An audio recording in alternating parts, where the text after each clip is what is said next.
नारायण साकार की संपूर्ण ब्रह्मांड में सदा सदा के लिए जय जयकार। नारायण साकार की संपूर्ण ब्रह्मांड में सदा सदा के लिए जय जयकार। नारायण साकार की संपूर्ण ब्रह्मांड में सदा सदा के लिए जय जयकार। नारायण साकार की संपूर्ण ब्रह्मांड में सदा सदा के लिए जय जयकार। तो इस समय आप, आपके बंधुजन, आपकी बहन बेटियों, आप महापुरुषों ने जहां से भी आगमन किया हुआ है, आपका धर्म कर्म बनता है एक एक शब्द को मन लगा के श्रवण करें, ठीक से सुने। सुनने से वंचित नहीं रहना चाहिए। मौके बार बार नहीं मिलते हैं, समय बार बार प्राप्त नहीं होता है।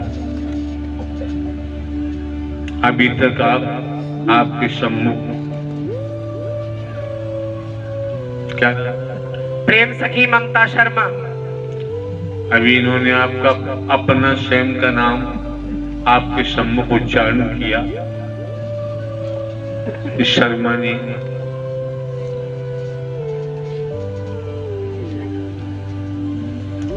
भजन के शब्दों के माध्यम से जो आनंद आपको प्राप्त हुआ, आनंद मिल रहा था, खुशियां मिल रही थी, इस आनंद को, खुशियों को संपत्ति से खरीदा नहीं जा सकता।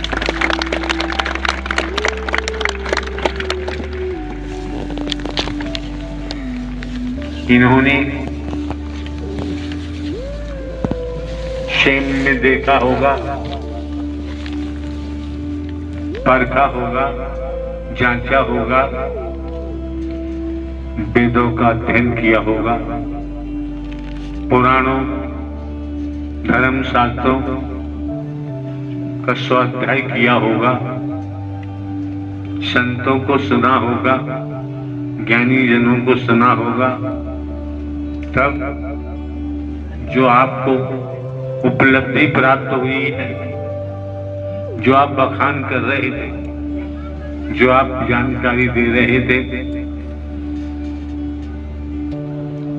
इनके कमल मुख से जिन शब्दों का उच्चारण हो रहा था, तो समझे वास्तव में देव योग की आत्मा है। अगर देव योग की आत्मा न होती तो जिस ढंग से, जिस तरीका सलीका से प्रेम भरे भाव में उच्चारण किया है, संबोधन किया है, आसान बात नहीं। इसी प्रकार वेदों शास्त्रों की बात आती है,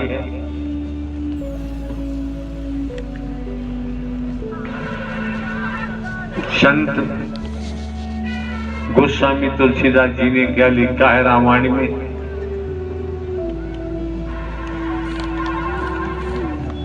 कलयुग केवल नाम आधारा, सुमिर सुमिर नर हो जाए भव से। बड़ा समझने की बात है, परखने की बात है। कौन सा नाम? संत गोस्वामी तुलसीदास जी ने खुलासा नहीं किया, नाम का उल्लेख नहीं किया, लेकिन नाम का इशारा कर दिया कि संत समागम हरि कथा तुलसी दुर्लभ दोय, सुत तारा और लक्ष्मी पापी के घर। बड़ा खुलासा कर दिया। तो नाम की बात आती है, नाम की महिमा। जब नाम की बात आती है, नाम के महिमा की बात आती है, तो संत गोस्वामी तुलसीदास जी ने इशारा किया। कौन सा नाम है? उन्होंने नाम का जिक्र नहीं किया। एक राम दशरथ का बेटा, एक राम घट घट में लेटा, एक राम का सकल पसारा, एक राम जगत से न्यारा। बड़े सौभाग्यशाली हैं आप लोग, समय काल को देखते हुए, काल खंड को देखते हुए जो सो अवसर आपको मिला है, आपको, आपके बच्चों को, बहन बेटियों को तो समझो, समझने का प्रयास करो। एक शब्द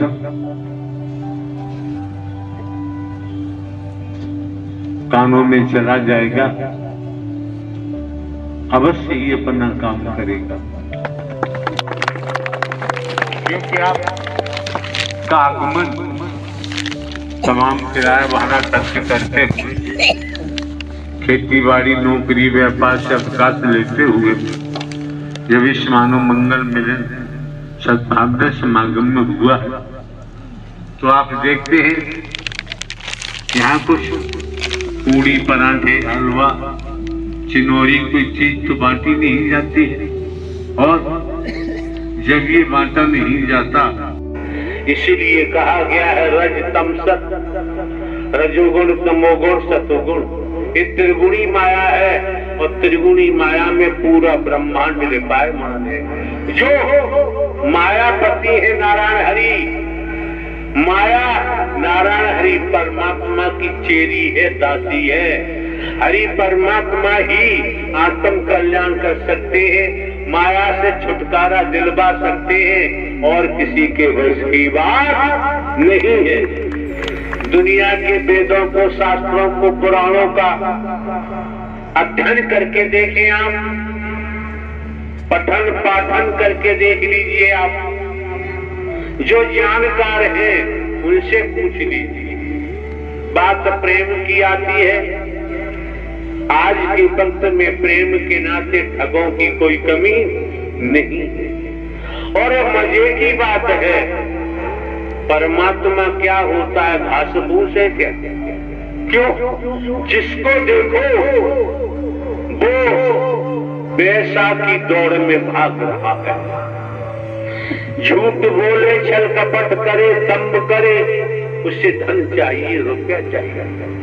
जिसको देखो संसार में जो भी हो रहा है ठीक है, लेकिन जिसे आत्म कल्याण की जरूरत है, वो घर परिवार में रहते हुए खेती बाड़ी, नौकरी, व्यापार कमा करते हुए, अपने जीवन यापन करते हुए सत्य का साथ कर चलेगा। वाणी को अभी भी हम आपको दर्शा देते हैं, निराकार साकार, निराकार पर ब्रह्म परमात्मा ही संपूर्ण ब्रह्म सगुण साकार में है, दो नहीं एक है, भटकने की जरूरत नहीं। और ये समझ सकते हैं एक दिन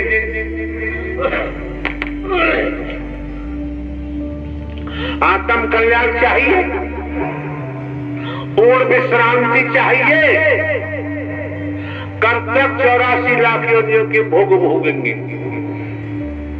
कब तक कीड़ा मकोड़ा बनेंगे? कब तक सांप बिच्छू बनेंगे, कीट पतंग बनेंगे? एक हमने सीरियल देखा था, डिस्कवरी ऑफ एनिमल्स।